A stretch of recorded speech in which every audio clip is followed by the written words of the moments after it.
Hello, everybody, and welcome on into What's Soccer Today. Annie Patrone, Jordan Rose, Garrett Wheeler, flex those muscles, Oliver Platt. Show the guns, Ali. Do it. I don't know why. Don't be shy. It's not You that. know, when the show gets going, you start talking. Look at that tight shirt. Is there a tight tuck? It's not going that on? tight. Maybe it's shrunk in the XL, wash. baby. It showing looks off. good. More. Feeling very That is uncomfortable. showing off. No. Shows. Show it off. All right. Anyways, Ollie's going to be all embarrassed over there. At some point, we'll see him flex his muscles. And what we know, guys, is Pacific FC flexed their muscles against Atletico Ottawa last night.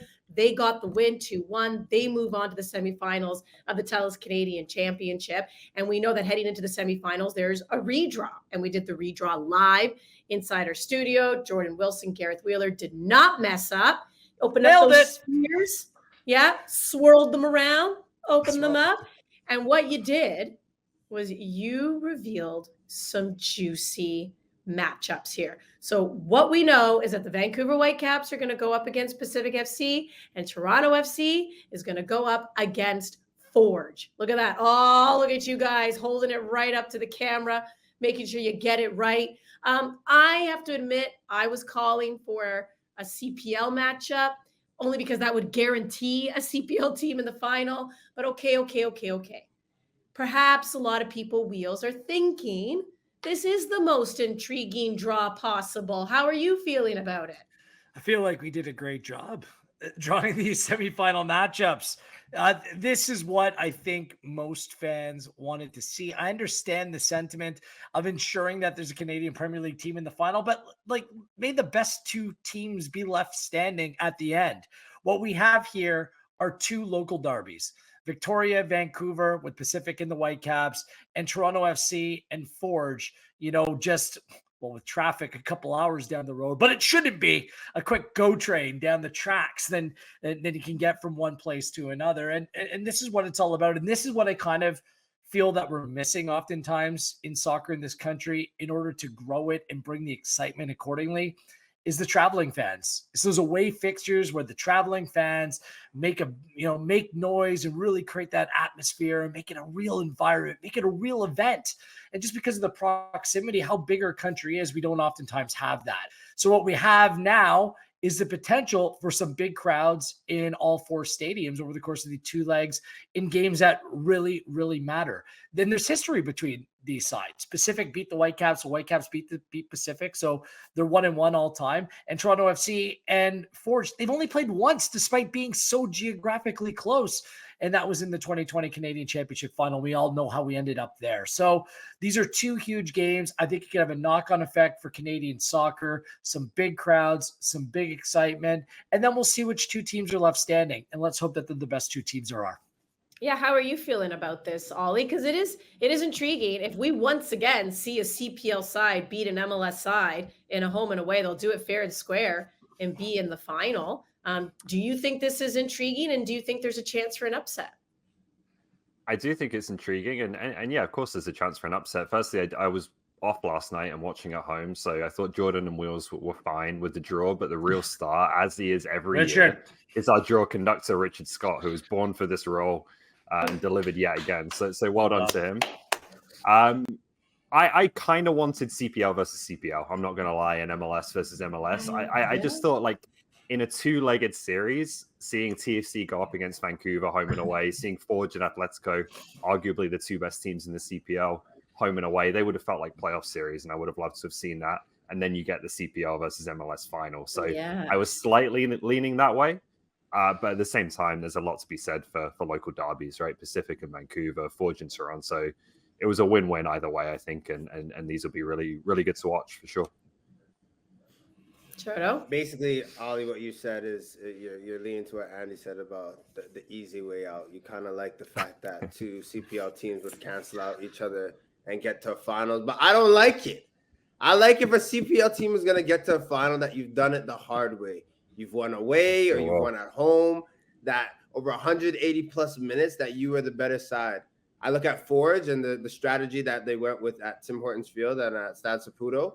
And I feel like this is a team that can go and maybe take TFC. If they're healthy, if they're up for it, the two-legged affair, there's more strategy that goes in it. We all talk about, you guys have convinced me, I'm not a huge fan of the away goal, but this is still a part of the competition. But even Vancouver Whitecaps and Pacific, you know that now you got to play things a little bit different. Like if they're at Starlight Stadium for Pacific, maybe that is the park of the bus type of game. And then maybe when they go to BC Place, they can play a little bit more progressive like they were last night. I like the matchups. Like I said, I'm rooting for a CPL team to do damage. But if you win that two-legged affair, the confidence you have going to the finals if you are a CPL team is amazing. Mm-hmm. All right, which team do you think, guys, is gonna for an upset here? Like, because that would be the upset, right? At the end of the day, even though we've seen CPL teams beat MLS sides, MLS sides do still have the advantage here. So I don't know, Wheels. I mean, who do you think has a greater chance of an upset, Forge or Pacific? Let's go with Forge over Toronto FC. I'm really intrigued by this managerial matchup because this is going to be the first time that John Herdman, his sides are like truly tested in this competition because they played 2 League One teams to get to this point.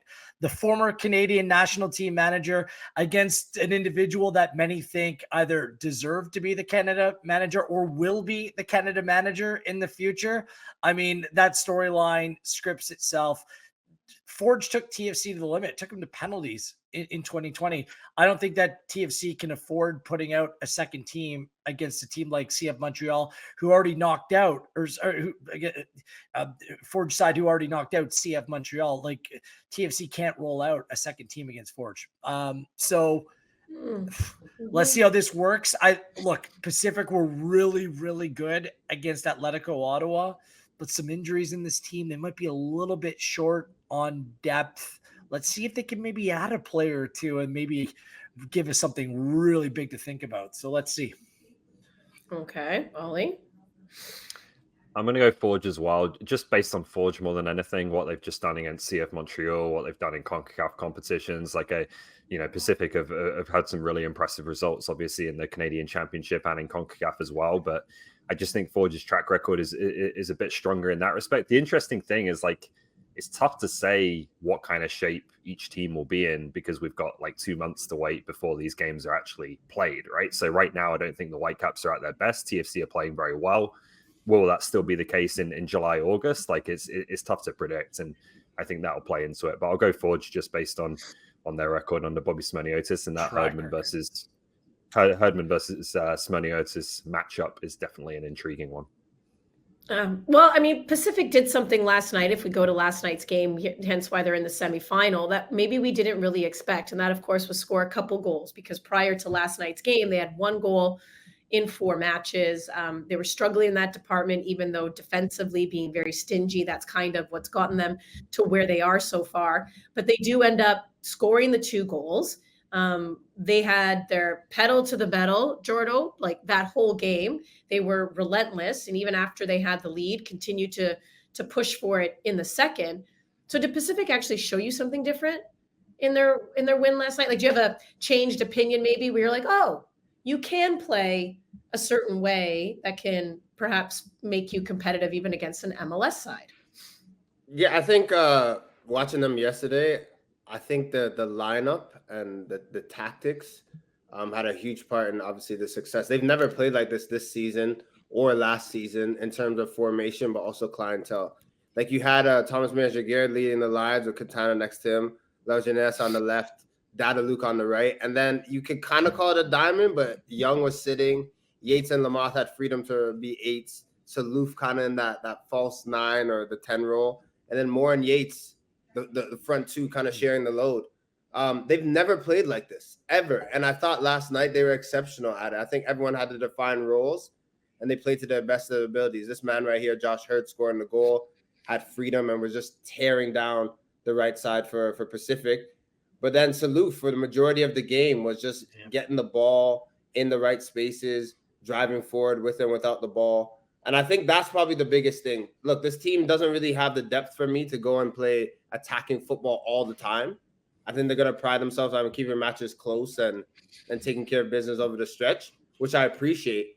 But if you're James Merriman, you have to take a look at this lineup and be like, you have Cedric Toussaint out, which is probably one of your best true Sixers on your team. You have Endom, who left-footed center backs are rare. They're rare birds, and he's out for the season. And you had Adonai Zarita that wasn't in, who can score goals for you. But maybe this is a building point. Maybe this lineup, this client, the personnel is something that you can build off of for a week in and week out. It won't work all the time, but I like that this was the way they went into the match. And this was clearly the reason why they're benefactors and got the victory, because they were aggressive. They played attacking football, and it worked out for them. Mm-hmm. Anyone feeling any differently about Pacific Wheels last night? Say it. Come on. No, Ollie, what did we talk about just a couple days ago? Ollie and I have in-depth conversations just about life, about love, about lots of things, really? but also about football tactical formations. Nerd alert, two up top. I've been saying this for so long. The two strikers and Moore and Hurd, they're less connected like a 4-4-2 used to be, but them maintaining a little bit of width with Eamon Salouf playing through the middle. We've never seen him in that role he played. He typically plays on the left-hand side. That's the role for him. Be the creator in the middle of the park. He sat defensively on Zapater all game.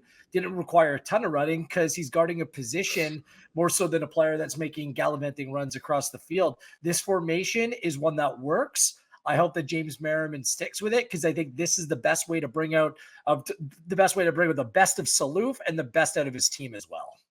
Mm-hmm. I thought they were excellent. Like the first half last night, where Pacific totally dominated against a team that barely anyone has laid a glove on this season in the CPL. Yeah. Like they were just superb, and that to me, off the back of back-to-back defeats, a local derby defeat, the way last season kind of spiraled for them after they faced a bit of adversity. Like I think that was as big a win as Pacific has had potentially since they won the title in 2021. I thought it was a really, really big night for them.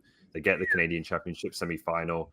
They get a real, I think, morale and momentum boost. And James Merriman, I thought, got it spot on. Like that kind of diamond shape. Ottawa didn't know what to do with it in the first half. So we'll see how it kind of bears out from here, because sometimes you can take teams by surprise a little bit when you do it the first time. And now, obviously, everyone will have seen it and can game plan for it. But it got Salouf much more involved. The front two worked really well. I thought Lamoth, that's as well as I've seen him play. Yates as well. Loads of technical quality in that midfield. So I was really impressed last night.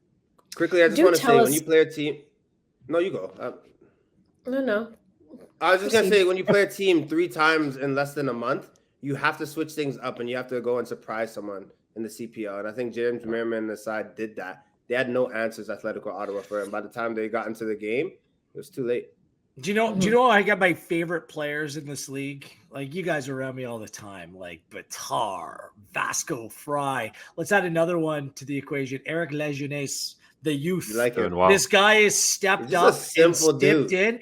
Dude, he just does his job. He works his socks off, has a great mustache on a young man's face. This guy has it all. I'm on Team Lejeunesse. Okay. All right. So we're excited about that. Semi-final will kick off in July for the TELUS Canadian Championship.